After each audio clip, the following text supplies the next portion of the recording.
There are stories in history that are not only about one man, but about an entire nation, about dignity, about hope, and about the power of the human spirit to overcome chains that seem unbreakable.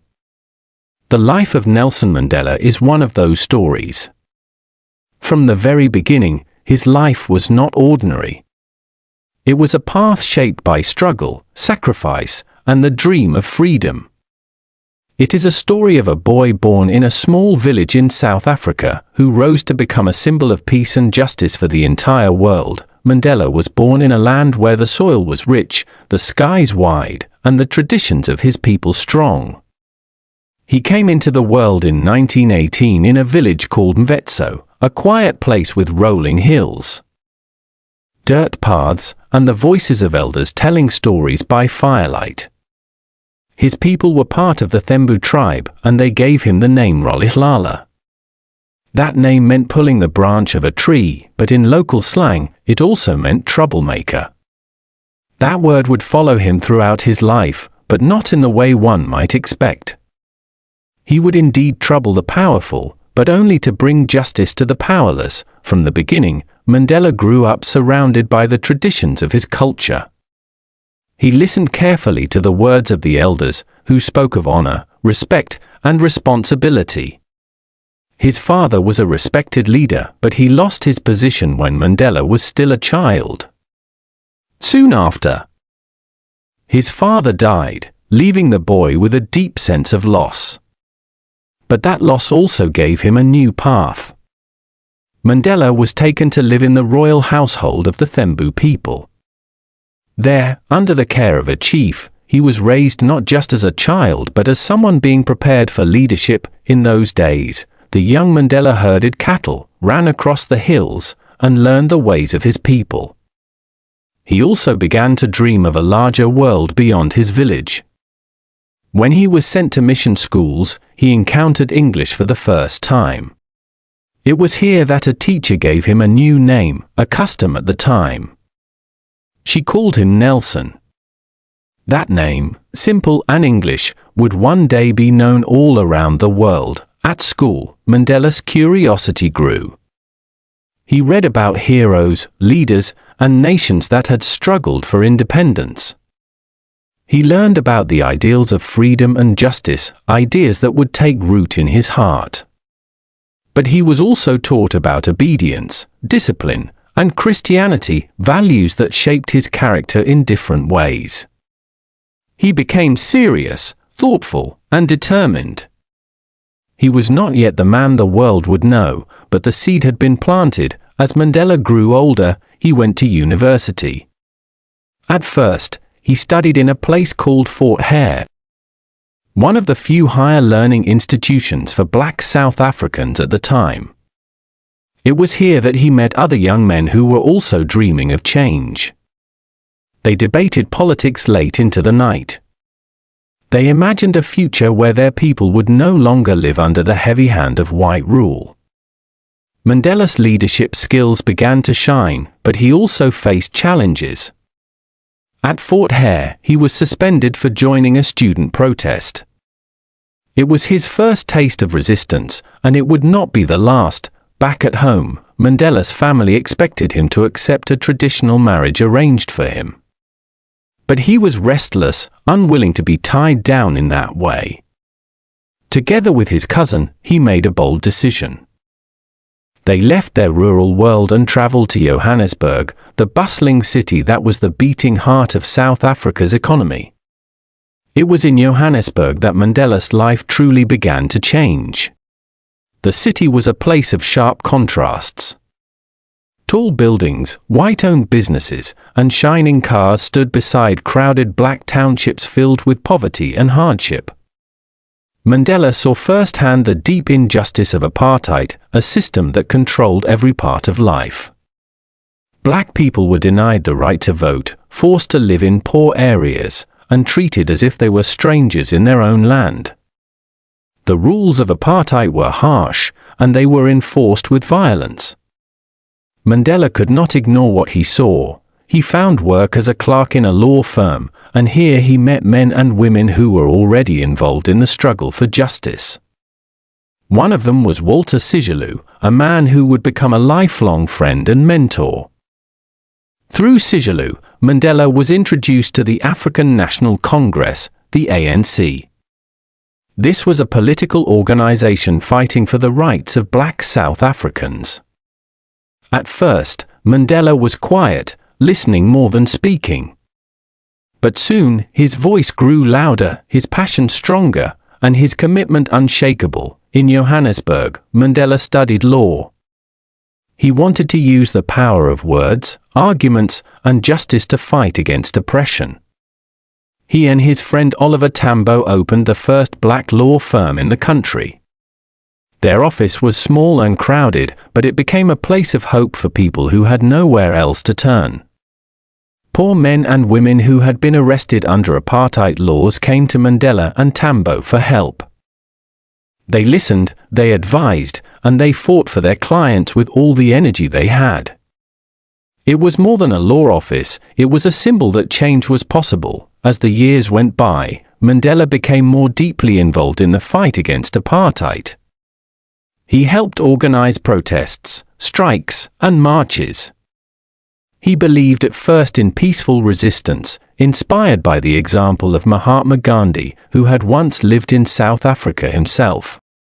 Mandela spoke to crowds, reminding them that they were not powerless, that they had the right to stand up for themselves. His words were strong, but his actions were even stronger. The government, however, did not take kindly to this rising young leader. Police began to watch him closely, raiding his office, following him in the streets, and trying to silence his voice. Mandela faced arrests, harassment, and danger, but he refused to back down.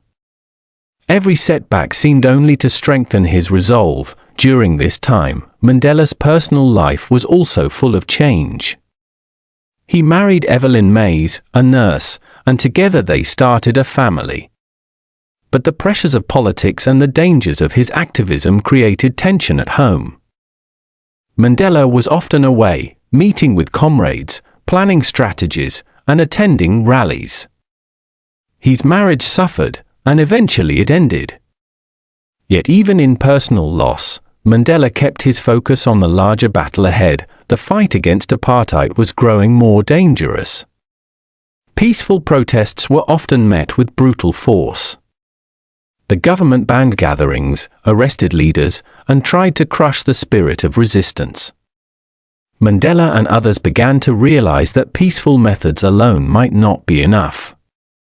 The dream of freedom remained, but the path toward it was becoming darker and more uncertain, and it was at this critical moment when the world seemed to tighten its grip on South Africa's black majority, that Mandela made a decision that would change not only his own life but the destiny of his entire nation. When Mandela looked around at his country, he saw a people crushed under a system that denied them even the simplest human dignity. Peaceful petitions had been ignored. Non-violent protests had been met with bullets and batons. Families were being torn apart, villages destroyed, and lives stolen in the name of apartheid.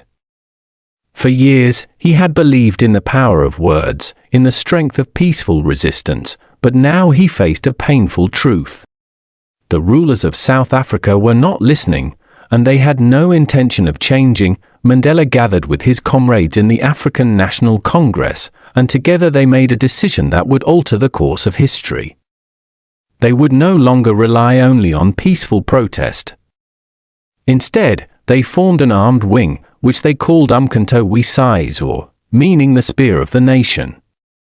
Its purpose was not to take innocent lives but to sabotage the machinery of apartheid, government offices, railways, communication lines. Mandela himself said that it was a choice made not out of love for violence, but out of the desperate need to be heard. The government responded with fury. Mandela became a hunted man. He disguised himself as a worker, a driver, even as a gardener, slipping through the city unseen. Newspapers called him the Black Pimpernel because he always seemed to vanish just when the police thought they had caught him. He traveled across Africa, meeting leaders, seeking support, and training for the struggle. But his time in the shadows could not last forever. In 1962, the police finally captured him. Mandela was arrested and put on trial. He was charged with leaving the country illegally and inciting workers to strike. He stood tall in court, unafraid, and he used the trial as a platform. With the world listening, he explained why he had chosen to fight against apartheid. His words carried not anger, but clarity and conviction. He was sentenced to prison, but that was only the beginning. 2 years later, Mandela was brought to trial again, this time with other leaders of the movement. The charges were far more serious: sabotage, conspiracy, and the attempt to overthrow the state. The stakes could not have been higher. Everyone knew the punishment could be death. Yet Mandela refused to bow his head. At the famous Rivonia trial, he gave a speech that would echo across history. He told the court that he had fought against white domination and against black domination, that he cherished the ideal of a democratic and free society in which all people lived together in harmony with equal opportunities. And then he ended with words that shook even his enemies. He said this was an ideal for which he was prepared to die. The court did not sentence him to death, but to life imprisonment. And so began the long, harsh years that would test his spirit and his body, yet never break him. Mandela was sent to Robben Island, a bleak prison surrounded by icy waters.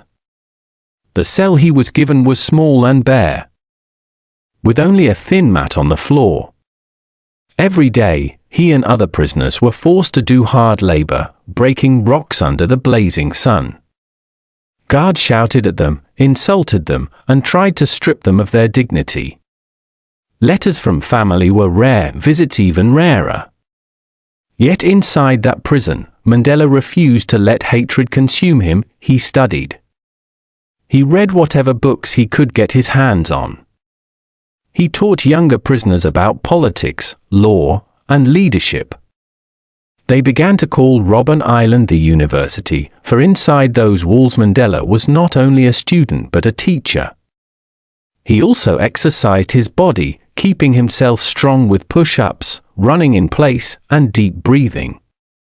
To his comrades, he became a symbol of endurance, the man who could not be broken. The years turned into decades. Outside, the struggle continued. The government tightened its grip, but the people grew restless. The world began to take notice. International voices called for Mandela's release. Countries imposed sanctions on South Africa. Musicians sang about him, protesters marched with his name on their lips. Though locked away, Mandela's presence was everywhere. Meanwhile, his personal life carried its own heartbreak. His marriage to Winnie, whom he had wed before his arrest, endured years of separation and strain. She raised their children largely alone, facing harassment from the government herself. Mandela felt the pain of absence deeply, but he kept his focus on the greater cause. As the years passed, South Africa began to change. Resistance grew fiercer, and the world's pressure mounted. By the late 1980s, the government realized that the system of apartheid could not last forever. Behind closed doors, secret meetings began. And at the center of these discussions was the man who had spent most of his life in prison, in 1990. After 27 years behind bars, Nelson Mandela walked free. The world watched as he took his first steps outside the gates of Victor Verster prison. His hair was grayer, his body older, but his spirit shone brighter than ever. He held his fist high, a gesture of victory not just for himself, but for millions. Freedom, however, was not yet complete. The years that followed were turbulent. Negotiations between the African National Congress and the government were tense. Violence erupted in the streets, fueled by fear, mistrust, and years of anger. But Mandela's voice called again and again for peace. He urged forgiveness where many wanted revenge, and reconciliation where many demanded punishment. He reminded his people that the goal was not to replace one domination with another, but to build a South Africa for all. In 1994, history was made. For the first time, all South Africans, regardless of race, were allowed to vote. Lines stretched for miles as men and women waited patiently to cast their ballots. When the results were announced, Nelson Mandela had been elected the first black president of South Africa. The boy from Wetzo, the prisoner from Robben Island, was now the leader of a free nation. As president, Mandela faced enormous challenges. The wounds of apartheid were deep. The economy was unequal, the people divided, and the future uncertain. But he worked tirelessly to bring reconciliation. He invited his former enemies to the table. He promoted unity through sports, famously supporting the national rugby team, which had long been a symbol of white South Africa. When the team won the World Cup in 1995, Mandela appeared in their green jersey, a gesture that spoke louder than words. He also established the Truth and Reconciliation Commission, led by Archbishop Desmond Tutu, to allow victims and perpetrators of apartheid to tell their stories. It was not about revenge but about healing. Giving the country a chance to face its painful past and step toward a more just future, Mandela served only one term as president, choosing to step down in 1999.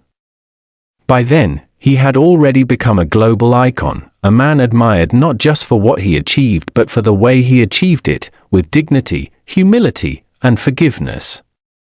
In his later years, he continued to work for peace, speaking against injustice wherever he saw it. From poverty to the AIDS crisis, his health began to decline with age, but his influence never faded. Around the world, streets, schools, and parks bore his name. Children learned about him as a hero, and leaders sought his wisdom. When he passed away in 2013, at the age of 95, the world mourned. Yet it was not only a moment of sorrow but of celebration, for his life had given humanity a rare and powerful gift, the proof that courage, endurance, and forgiveness can transform even the darkest of times. Nelson Mandela's story is not only the story of South Africa. It is the story of what it means to be human, to struggle, to fall, to rise again, and to never give up on the dream of freedom. It is a reminder that one man's life can shine a light bright enough to guide millions. So, when we think of him, we should not only see the prisoner, the president, or the peacemaker. We should see the young boy herding cattle in the hills, the student defying authority, the lawyer fighting for the poor, the father who longed for his children, and the old man who stood before the world with a gentle smile.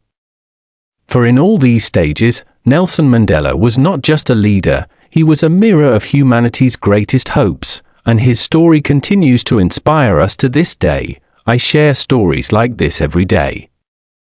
Subscribe so you don't miss the next one.